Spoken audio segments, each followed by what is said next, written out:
Cancer healer center, a new beginning. Pahalgam हल्ल्यामध्ये सहभागी असलेल्या 2 दहशतवाद्यांची घरं जमीनदोस्त. अनंतनागमधील दहशतवादी आसिफ शेख आणि आदिलचं घर जमीनदोस्त. पहलगाम हल्ल्याचा कट फेब्रुवारी महिन्यातच शिजल्याचं समोर. फेब्रुवारी महिन्यामध्ये पाकव्याप्त काश्मीरमध्ये जगातल्या मोठ्या अतिरेक्यांचा मेळावा. पहलगाम हल्ल्याचा मास्टरमाइंड सैफुल्ला सुद्धा या मेळाव्यामध्ये असल्याचा संशय. पहलगाम हल्ल्यानंतर नियंत्रण रेषेवर गोळीबार. पाकिस्तानी सैन्याने गोळीबार केल्याची माहिती. भारतीय सैन्याकडूनही चोख प्रत्युत्तर. पाकिस्तानी लष्कराने नियंत्रण रेषेच्या बाजूला सैन्यांची संख्या वाढवली. भारतीय सैन्याचा राजस्थानमध्ये युद्ध सराव. भारत आणि फ्रान्सकडून आणखी 26 राफेल विमानं खरेदी करणार. फ्रेंच राजदूतांच्या उपस्थितीत करारावर स्वाक्षरी होणार. सिंधू पाणी करारासंदर्भात महत्वाची बैठक. गृहमंत्री अमित शहांच्या निवासस्थानी बैठक सुरू.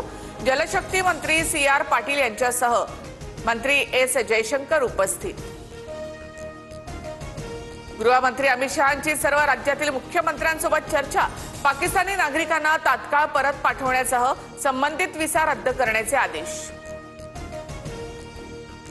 विरोधी पक्षनेते राहुल गांधी जम्मू काश्मीरच्या दौऱ्यावर. राहुल गांधींकडून जखमींची विचारपूस. मुख्यमंत्री उमर अब्दुल्ला यांची भेट घेत दहशतवादी हल्ल्याचा आढावा घेतला. भारतीय सशस्त्र दल हाय अलर्टवर. लष्कर प्रमुख जनरल उपेंद्र द्विवेदी यांनी घेतला जम्मू काश्मीरमधील परिस्थितीचा आढावा. जम्मू काश्मीरमध्ये 2 दिवसात चौथी चकमक. बांदीपोरा जिल्ह्यात लष्कराचा दहशतवाद्यांना वेढा. लष्कर ए तोयबाच्या एका दहशतवाद्याचा खात्मा तर भारताचे 2 जवान जखमी.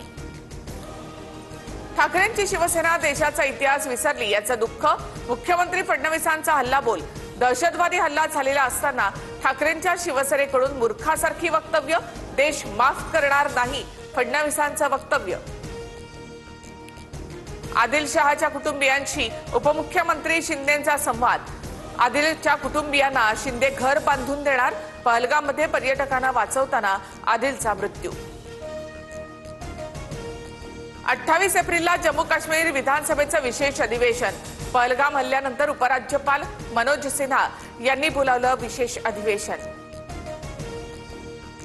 जम्मू काश्मीरच्या पहलगाममधील हल्ल्याच्या निषेधार्थ अकोला, जळगाव, अमरावती, नांदेड, येवला शहर बंद.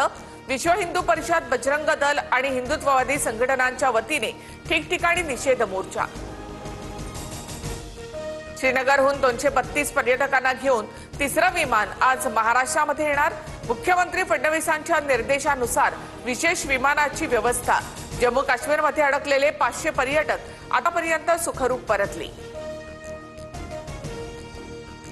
स्वातंत्र्य सैनिकांचा अपमान करणं चुकीचं. सावरकरांवरील वक्तव्यावरून सुप्रीम कोर्टाची राहुल गांधींना चपराक. राहुल गांधींनी आता सावरकरांच्या विरोधात बोलणं बंद करावं.